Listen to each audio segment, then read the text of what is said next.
शिंद्याची यात्रा आणि यात्रेमध्ये तुमच्या भावाने केलेली मस्ती सगळं दाखवतो तुम्हाला, म्हणून तुम्ही हा व्हिडिओ शेवट पर्यंत बघा. तर कस काय पब्लिक, मी तुमचा लाड करूया. तर आज आहे महाशिवरात्री आणि तुम्हा सर्वांना महाशिवरात्रीच्या हार्दिक हार्दिक शुभेच्छा. तर आज तुमचा भाव आला होता शिंद्याची यात्रा बघायला. यात्रेमध्ये पोहोचण्याआधी तर असली गर्दी आणि एवढ्या गर्दीमधून डायरेक्ट पोहोचलो यात्रेमध्ये. यात्रेत येऊन पहिले तर गारगार ऊसाचा रस पिऊन घेतला आणि मग आलो होतो यात्रेमध्ये फिरायला. यात्रेमध्ये फिरतच होतो आणि या छोट्याशा होडीमध्ये एवढी सारी गर्दी, कारण या वर्षी मोठाले पाहणे आले नाही म्हणून याच्यामध्ये सर्व एन्जॉय मस्ती करून राहिले. इकडे छोट्या मुलांचे पाहणे आणि त्यांची मस्ती बघून आलो होतो यात्रेमध्ये फिरायला. इकडे फिरतच होतो आणि इकडे खतरनाक असे चष्मे पण होते. मग काय आलो होतो हिरो बनायला. हिरो तर नाही बनलो, पण इकडे खतरनाक असे बाहुल्यांचे डॉग आणि लव पण होता.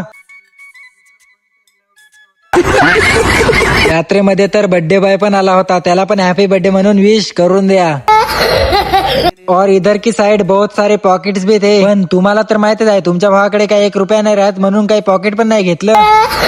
आणि यात्रेमध्ये आपल्याला एवढे सारे प्रेमाचे माणसं भेटले ना का त्यांना भेटून आपल्याला एकदम भारी वाटलं. आणि या भावाला बोलता नाही येत आणि त्याचा आपल्यावरती प्रेम बघून इतकं छान वाटलं ना का तुम्ही कधी विचार पण नाही करू शकत. आणि असंच प्रेम राहू द्या तुमच्या भावावरती. आय होप आज का ब्लॉग आपको पसंद आया होगा. पसंद आया होगा तो फॉलो वाला बटन दिख रहा है उसको दबा दो और हमारे फैमिली का एक हिस्सा बन जाओ. चलो फिर मिलते हैं नेक्स्ट मिनी ब्लॉग में, तब तक के लिए बाय बाय.